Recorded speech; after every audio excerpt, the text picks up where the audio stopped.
Let's show you what we're going to do with the forest. We go straight into the forest. Now I've got hopefully 9 trees. I've got to choose a pot first. With group plantings, we always like to use oval pots, and because these trees are pretty tall, I'm not going to chop too much off the top because I'm going to use the full height. So clearly that pot would be too small.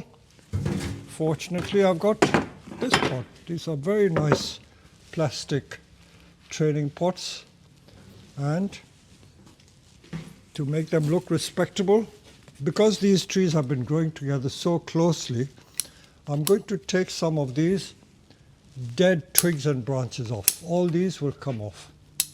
I'm not going to show you this process of taking all the dead twigs off. It'll just waste time. But believe you me, I'm just going to cut all these off. So the next stage is to plant this up. So I've got here 9 trees, and I could even put 11 or 13 trees. This pot is large enough for that. So let us proceed to show you what we do. Now that we've cleaned the stems, we'll take them out of the pot and we will tease the roots to fit them in. So they're all fairly pot bound. Again, I don't need to show you how to do this, but it's amazing how strong and vigorous these trees are. And again, they have mycelium. So you can see that it is pretty pot bound, but we'll tease them all out. So we're going to take them all out. Look at all that mycelium there. So we're going to tease it, and we'll show you once we've taken them all out and teased them, and we'll show you how to assemble the group.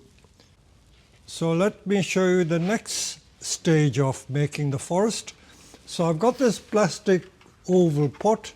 I've threaded one piece of wire through. Let me show you even threading it in. That's a long piece. That must be every bit 4 foot or more. So the reason why we use this long piece of wire is because we're going to use this wire to tie the trees together so they don't fall out. Different people have different tricks and methods of doing it. Some people put a bamboo grid at the bottom and tie the trees to that. You can devise all sorts of methods to suit your own circumstances. So let me again remind you, so even a forest, we have to have the trees arranged in almost a triangular shape. That means the tallest ones in the center, and then tapering to the side, progressively shorter. And if you have a slightly thicker one, we keep the slightly thicker one. If you want it to be absolutely pedantic and purist, you should really wire all these branches before you put it in. But I'm just going to show you the lazy man's method. And the lazy man's method is simply putting them all together, and then we will deal with it after we've done the arrangement. As I have always told you, making a forest is like trying to do something with 3 pairs of hands. A bit difficult, but the 9 trees. Now, depending on how close you want the trees together, you've got to remove more soil, but if you remove too much soil, you'll be more or less bare rooting the trees, and that could be dangerous. So I don't go too crazy.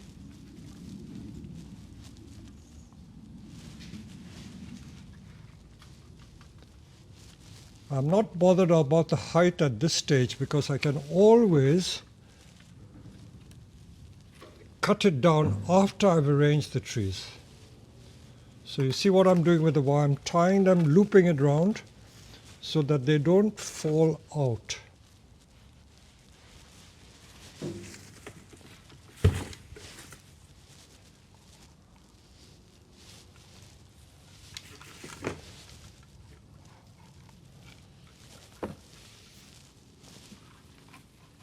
Doing these forests is always like flower arranging.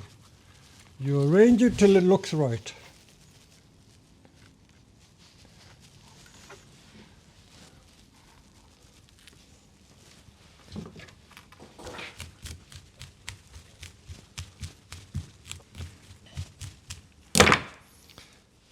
If you were to wait till repotting time, you could in fact bare root the trees, but as a rule I don't like bare rooting trees that much because it's always a bit dangerous. So again, to remind you, there's so many options for making a forest. You can have like several separate groups.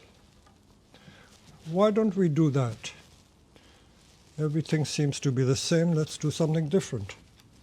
Let's have a forest of 2 groups. 5 on one side and 4 on the other side.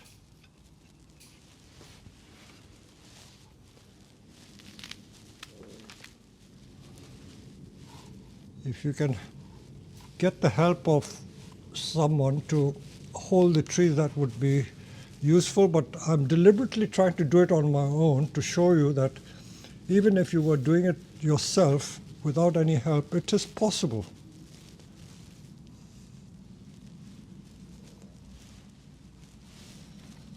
I usually also have some compost to hand, because if you have compost to hand, you can just prop the trees up with the compost. So let me bring some compost.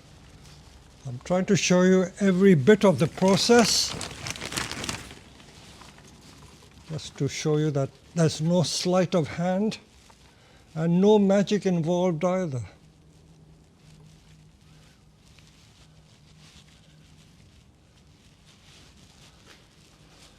As I said, I'm just putting them in, and then I will adjust the height after I've put them all together. So I've tied all the trees together now. I'm going to make them slant out a little bit rather than put them all straight. Most of the groups tend to be all straight, so let's have a slight variation. I'm all for trying out new ideas. It's no good just slavishly copying what has been done before. Try something new and you will discover that it may turn out to be even better than the conventional things. I'm just firming the soil in. And again, I've used ordinary garden compost. You could use the bonsai compost, but because these are young trees, as I said before, I'm not that fussed.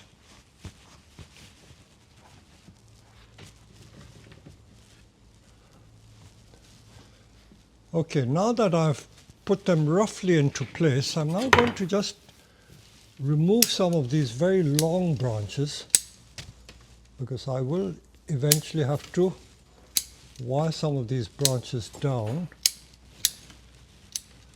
And now I'm going to adjust the heights of some of them. So, because I want this a bit shorter, so I'm going to cut this one over here to make that tree slightly shorter.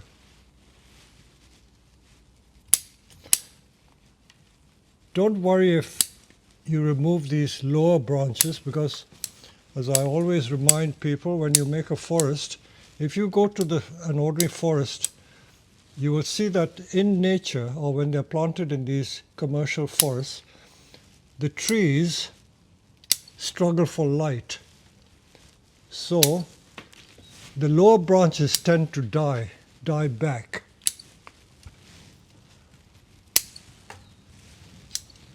Each tree should be like a tall A shape. That means it's got a conical tip to it. And these ideally should be wired downwards,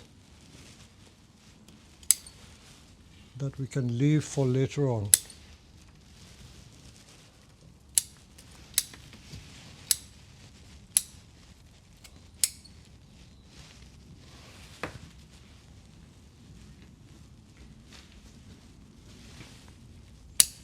These branches not looking like they could be useful, so let's take them off.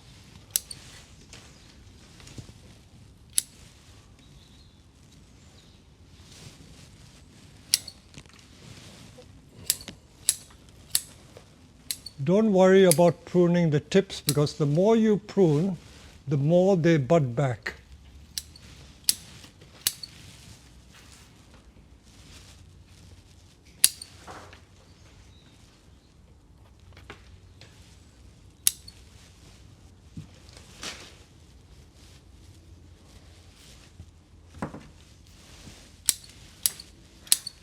These long branches can be shortened.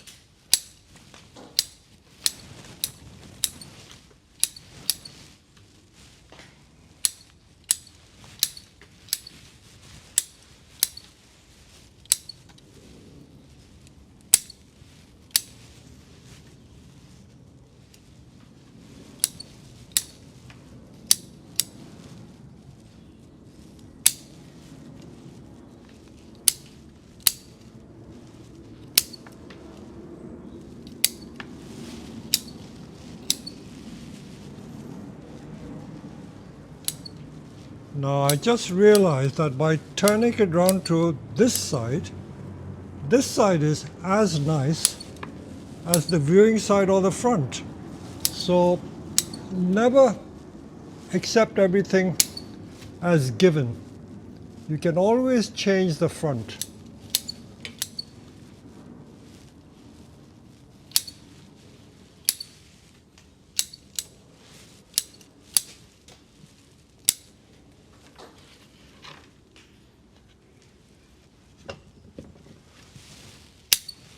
You see what I mean by having more trees?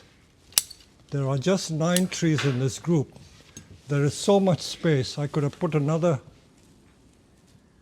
6 trees, easily get another 6 in there, because I've made them into 2 groups like that. So let's stick with what we've got, and on another occasion we'll try a few more trees. So we're going to take the stems up high, don't have any low branches, don't need them. And we will finish the thing off by putting a few of these pumice pieces. Josh here reminded me to use it. When we get some of the pines from Japan, they are planted in this pumice. It's like cork, it's so light, look at it. And what we're going to do with them is to make it appear as if they're little outcrops of rock. When you go into a forest, you'll always find some rocks jutting out on the surface. Don't plaster the entire surface with these rocks. Just a few delicately positioned is enough. Too much of a good thing will spoil it. So just be a bit restrained in what you do. You know that famous expression, you know, some women, they wear all the jewelry to a wedding. You don't need to do that. You just wear one nice piece.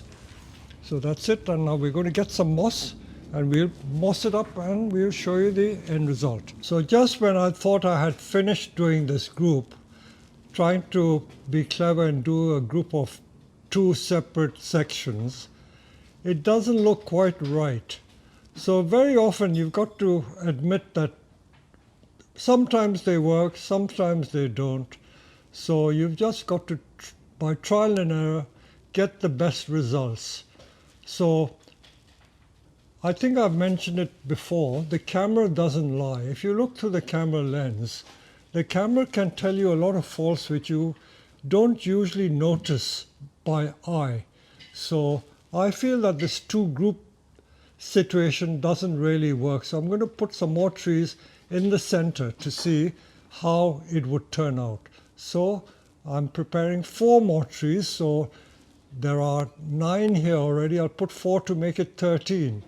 13 to the Chinese can be both lucky and unlucky. So as you know, I'm not a superstitious person. So I'm not bothered about the number 13. So you can see what we did. I wasn't pleased with the thing looking too sparse. It didn't work. So the original 9 trees was far too sparse for this pot. So I put another 4. So I've got 13 in there. And because these trees are quite widely spaced, if I had taken the trouble to put the trees closer together, I could have easily got 17 trees in that pot, and it looks much better. So you notice that I have a small tree in the front. Let me show you from my books. So this is my first book, and in that first book, this is the Ezo spruce group that I had. and that was imported from Japan in 1962, and I owned it from the mid-70s till about 1995 or 98 when it got stolen. It's a group of 5 trees, and even in my second book, Bonsai Masterclass, the Izo spruce group is shown here. This was written in 1986, so the thing must have been installed in 1990. So the 5 trees are there, but I was putting it in a larger pot. I transferred it from a smaller oval pot to a larger oval pot like that. So these branches have got to be wired down, but even without them wiring down, it looks very credible as a forest. So if you can get access to these trees, they make a beautiful forest. And who would have thought that only an hour ago we started from a blank canvas. So in 1 hour, putting several trees like that together, we've got a very nice looking forest after an hour's work. And over the years it will develop more, and if I wanted to refine it, I would be wiring the branches down.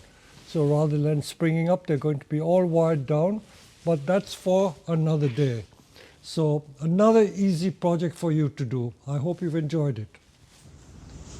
This is a continuation of the forest planting I did. It's like an Izo spruce, but I wasn't quite happy with it. So let me see if I can improve it a little bit more. This I deliberately did in a very simple technique without much cutting of the root. And I deliberately did this because I didn't want to show the severe pruning of root to get them tight together. So I've left them widely spaced. There's another style of doing it, and I'm going to show you with another group using the same species, but in a completely different style. But let's try and improve on this. As I said to you, I'm not exactly pleased with it because the conical shape is not so obvious. So let me see if I can improve it by reducing the height a little bit and see if it improves it a bit more.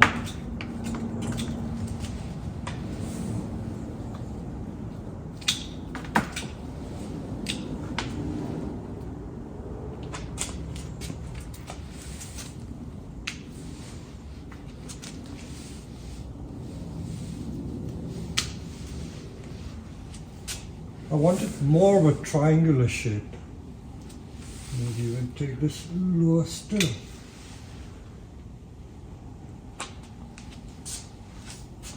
And I was a bit lazy because I didn't wire these branches down. If you want it to be perfect, you need to wire all these branches down, and that would take time. But I'll leave them to establish, and maybe in the spring I will get round to wiring all these branches downwards. I know a lot of people, very clever people, will say, oh, he hasn't finished the tree, but I've done it deliberately to let the tree establish.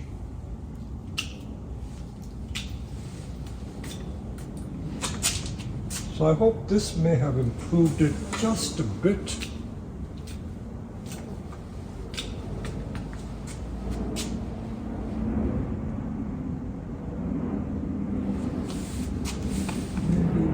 This a little bit.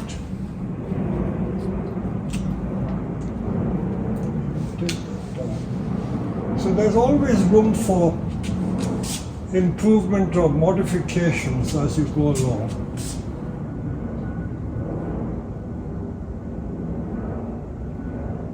So remember what I'm showing you here.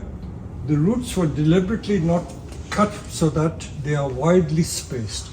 I'm now going to show you making another group where I'm going to cut the roots much more. If I turn around, these are exactly the same type of trees. And what I'm going to do is I'm going to severely cut the roots. So I will show it to you in a minute after I've got them out of the little black plastic pots. Using the root ball, and then I will show you how severely I'm going to cut it.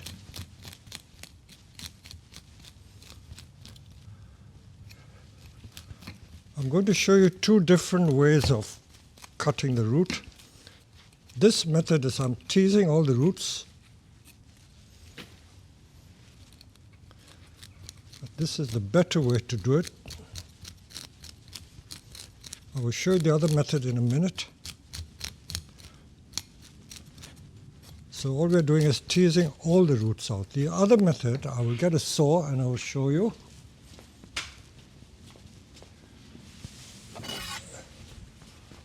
So if I'm going to get them really close together, I can, in effect, use a saw and slice like slicing cake. It's the more drastic method, but it works.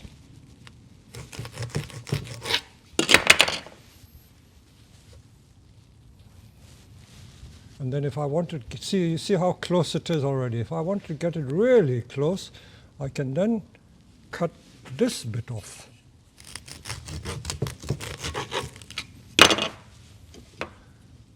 And then put it close like that. You see how close they are now? So that's the effect I'm going to do. Get some of the branches really tight up to each other.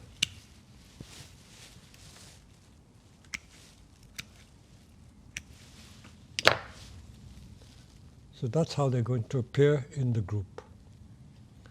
So I'll proceed, and then, depending on how close I want it, I will cut some more.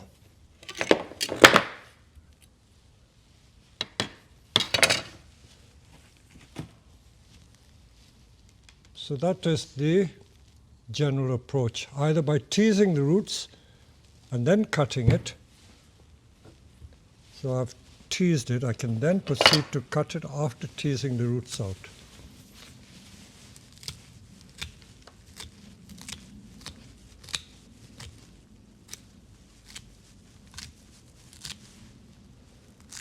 So I won't show you much more because all I'm doing is slicing literally half the root ball out. Okay? So if you look at the tree full on from here, what I'm trying to show is the difference between this group, which I did yesterday, where all the trees were uniformly placed because I didn't want to tease and cut too much root. So that is the simple approach for beginners who are afraid to cut root. But in this case here, I've sliced half the root ball on most of these trees just to get them really close to each other in certain places. So you see the variation in the spacing is not as uniform as the other one. The other one is too regimented for my liking. This is more artistic, but to get this effect, you've got to cut the root ball quite hard to get the tree jammed closer together. So you can see the difference between this one and that one. I could easily put a few more trees. I might well do that to see how I can vary the spacing to get a more natural look. So let me conclude the Picea videos, because I did several videos of these Ezo spruce, Picea ezoensis. So with the straight ones, it is possible. That one we made into this. Look at that. Lovely classic S shape. And with the straight ones here, we've made them into forests. So these straight trees have been used to make the forest. And I showed two different approaches to making forests.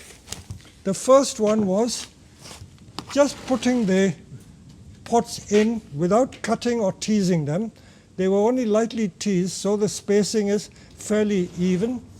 But on this one, this is slightly more sophisticated and more adventurous, where I sliced half the root ball off. See, like that. Look at it.